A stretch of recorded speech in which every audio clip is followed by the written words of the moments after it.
করা বৈধ হবে না। বরং এই খেতাব অর্জন করতে হলে, আলেম হিসেবে সম্মান এবং মর্যাদা লাভ করতে হলে সর্বপ্রথম দায়িত্বের বোঝা কাঁধে ধরে নিতে হবে। আর সেই দায়িত্ব হলো, প্রথম দায়িত্ব হলো আসমানি ইলমের, ওয়াহির ইলমের মর্যাদা রক্ষা করা। যে আলেম ওয়াহির ইলমের মর্যাদা রক্ষা করতে পারবে না, তার জন্য আলেম হওয়া বৈধ না, তার জন্য আলেম পরিচয় ধারণ করা বৈধ না। সমস্ত ওলামাদেরকে এই কথা মনে রাখতে হবে। সেই সঙ্গে আমি দেশের সাধারণ মানুষকেও বলবো যে এই যে ইলমে দ্বীনের মর্যাদা, এই মর্যাদা আপনারা বোঝার চেষ্টা করেন। যার পক্ষে আল্লাহ পাক আসমানি ওয়াহির ইলম দান করেন, সে কোনোদিন কোনো বড় লোকের, কোনো ক্ষমতাসীনের, কোনো ক্ষমতাবানের চাটুকারিতা করতে পারে না। যদি দেখেন কোন আলেম কোন বড় লোকের চাটুকারিতা করতেছে, কোন ক্ষমতাসীনের চাটুকারিতা করতেছে, আপনারা বুঝে নেবেন সেই আলেম ইলমে দ্বীনের মর্যাদা রক্ষা করতে পারে নাই। কাজেই এই কথাটা খুব ভালো করে বুঝতে হবে, আলেমদেরকেও বুঝতে হবে, জনগণকেও বুঝতে হবে সত্যিকার আহলে ইলম কারা। ওলামায়ে কেরামকে সর্বপ্রথম তাদের ইলমে দ্বীনের মর্যাদা রক্ষা করতে হবে। ইমাম বুখারী রাহমাতুল্লাহি আলাইহি তিনি সাফ অস্বীকার করে দিলেন যে ইমাম বুখারী মুহাম্মদ ইবনে ইসমাঈল আল্লাহর নবীর হাদিস নিয়ে রাত দরবারে যাবে না, নবীর হাদিসকে ক্ষমতাসীনের সামনে নত করবে না, বরং ক্ষমতাবানকে নবীর হাদিসের সামনে মাথা নত করে এসে বসতে হবে। লাউ আন্না আহলাল ইলমি সানু ইলম ওয়া ওয়াযাউ বিহি ওয়া ওয়াযাউ ইনদা আহলিহি লাসাদু বিহি আহলা জামানিহিম ওয়ালাকিন বাযালুহু বিআহলি দুনিয়া লিয়ানালু মিন দুনিয়াহুম ফাহানু আলাইহিম। হযরত আব্দুল্লাহ ইবনে মাসউদ রাদিয়াল্লাহু তাআলা আনহু ঐতিহাসিক উক্তি, সেই উক্তি আজ এই যুগে আমাদেরকে নতুন করে স্মরণ করতে হয়। হযরত আব্দুল্লাহ ইবনে মাসউদ রাদিয়াল্লাহু আনহু বলেছিলেন যে আল্লাহ পাক রব্বুল আলামিন যাদেরকে ইলম দান করেছেন, তারা যদি ইলমের মর্যাদা রক্ষা করে, এবং এই ইলমকে যদি যথাযোগ্য পাত্রে, যথাযোগ্য মর্যাদা যদি তারা সংরক্ষণ করে, তাহলে আলেম সমাজ ইলমে দ্বীনের মাধ্যমে যুগের সমস্ত মানুষের উপর তারা নেতৃত্ব করতে পারবে। আর যদি তারা ইলমের মর্যাদা রক্ষা না করে এই ইলমকে দিয়ে দুনিয়াদারদের চাটুকারিতা করতে চায়, নিজেরাও অপমানিত হবে, উম্মতকেও অপমানিত করবে, ইলমে দ্বীনকেও লাঞ্ছিত করবে। ইমাম বুখারী রাহমাতুল্লাহি আলাইহি সেটাই করবেন যে না, আমি আল্লাহর নবীর ইলমকে অপমান করতে পারবো না। শিখতে চাইলে তোমাকে আসতে হবে, এই ইলম তোমার বাড়িতে যাবে না, তোমাকে ইলমের কাছে আসতে হবে। শাসক মনে করলো যে হুজুর আমাকে অপমান করছে, কাজেই শাসক ইমাম বুখারীকে উত্তপ্ত করা শুরু করলো, পুলিশ পাঠা দেয় যে হুজুর আপনাদের মাদ্রাসায় পড়াইতেছেন, পারমিশন নিছেন? পারমিশন নিয়েছেন? হুজুরকে আবার কিসের পারমিশন?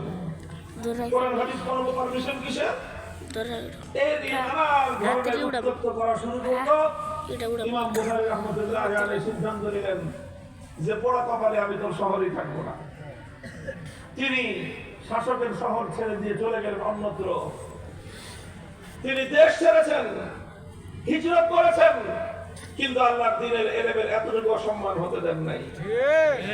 অসংখ্য উলামায়ে কেরামের দৃষ্টান্ত এমন, ইমাম মালিক রাহমাতুল্লাহি আলাইহি শাসক তাকে অপমান করেছেন, তিনি নিজে অপমানিত হয়েছেন, আল্লাহর দ্বীনকে অপমান করেন নাই। ইমামে আবু হানিফা রাহমাতুল্লাহি আলাইহি শাসকের প্রস্তাব গ্রহণ করেন নাই, কারাগারে নিক্ষিপ্ত হয়েছেন, ষড়যন্ত্র করে তাকে হত্যা করা হয়েছে। ইমাম আহমদ ইবনে হাম্বল রাহমাতুল্লাহি আলাইহি শাসক তাকে তার দাবি মেনে নিয়ে শাসকের অন্যায় কথার সঙ্গে একমত পোষণ করতে ইমাম আহমদ ইবনে হাম্বলের উপর চাপ প্রয়োগ করেছে। ইমাম আহমদ ইবনে হাম্বল কারাগারে নিক্ষিপ্ত হওয়াকে গ্রহণ করেছেন, অত্যাচারের উপর অত্যাচার বরদাস্ত করাকে গ্রহণ শরীরে ব্যত্রাঘাতের উপর ব্যত্রাঘাত বরদাস্ত করে প্রতিদিন শরীরকে রক্তাক্ত করেছেন, কিন্তু হকের পথ থেকে একজন পরিমাণ বিচ্যুত হন নাই। ইমাম বুখারীও সেই ধারায় দেশ ছেড়েছেন, খেস ছেড়েছেন, এলাকা ছেড়েছেন, সব ছেড়েছেন, কিন্তু আল্লাহর দ্বীনের ইলমের মর্যাদা এতটুকু ভুলুণ্ঠিত হতে দেন নাই। আলহামদুলিল্লাহ, আমাদের যুগেও আমরা আমাদের পূর্বসূরীদেরকে এভাবেই পেয়েছি। আমরা দেখেছি আমাদের পূর্বসূরী নিকট অতীত ওলামায়ে কেরাম যারা অতিক্রান্ত হয়ে গিয়েছেন, যাদেরকে আমরা আমাদের চর্মচক্ষু দিয়ে দেখেছি। শাইখুল হাদিস আল্লামা আজিজুল হক রাহমাতুল্লাহি আলাইহি, মুফতি ফজলুল হক আমিনী রাহমাতুল্লাহি আলাইহি, সর্বশেষ আল্লামা আহমদ শফি রাহমাতুল্লাহি আলাইহি, আল্লামা জুনায়েদ বাবুনগরী রাহমাতুল্লাহি আলাইহি, শাসক বর্গ তাদেরকে বলেছিল আপনারা নমনীয় হন, ইসলামের বিভিন্ন বিষয়ে দাবি দাওয়া নিয়ে আপনারা আপনাদের কণ্ঠস্বর নিচু করে আনেন, আপনারা নমনীয় হয়ে যান। ওনারা বলেছিলেন যে না, আল্লাহ দ্বীনের পক্ষে যে কথা, সে কথার ক্ষেত্রে আমাদের নমনীয় হওয়ার সুযোগ নাই, শাসক বর্গ তোমাদেরকেই নমনীয় হতে হবে। সর্বশেষ সেই ধারা আলহামদুলিল্লাহ 2021 সাল থেকে আমরা সেই ঝান্ডা সমুন্নত করেছি। আমরা বলেছিলাম ভাস্কর্য নামক মূর্তির ইস্যুতে আমাদের কণ্ঠস্বর নিচু হবে না, শাসক বর্গ তোমাদেরকেই তোমাদের মতামত পরিবর্তন করতে হবে, তোমাদেরকেই তোমাদের অপিনিয়ন পরিবর্তন করতে হবে, তোমাদের সিদ্ধান্ত বদলাতে হবে। মুসলমানদের জনপদে কোন ভাস্কর্য নামক মূর্তি স্থাপিত হতে পারবে না। আমরা আমাদের বক্তব্য পরিবর্তন করি নাই আলহামদুলিল্লাহ। বিনিময়ে আমাদেরকে কারাগারে অন্ধকার প্রকোষ্ঠে নিক্ষেপ হতে হয়েছে। বছরের পর বছর আমাদেরকে কারা নির্যাতন ভোগ করতে হয়েছে। আলহামদুলিল্লাহ, আমরা ছোট ছোট কিছু মানুষ যখন আল্লাহর দ্বীনের ঝান্ডা নিয়ে বুকদান করে দাঁড়িয়ে গিয়েছি, আল্লাহ পাক রব্বুল আলামিন স্বৈরাচারী, অত্যাচারী, জালিম শাহীর পতন ঘটিয়েছেন। দ্বীনের ঝান্ডা আমার আল্লাহ ভূলুণ্ঠিত হবে না। চূড়ান্ত বিবেচনায় তাদেরকে পরাস্ত হতে হয়েছে। আল্লাহ দ্বীনের কথা সমুন্নত আছে।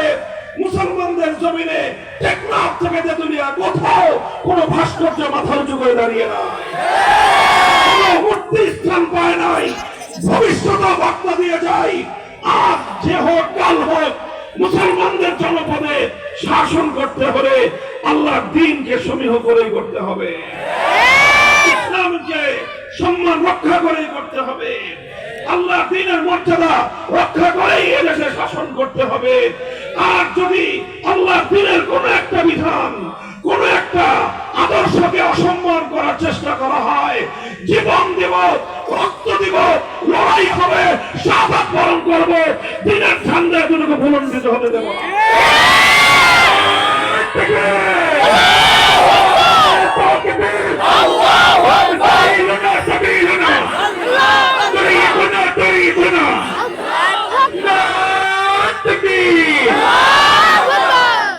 পরিষ্কার আমাদের ইস্যুগুলো।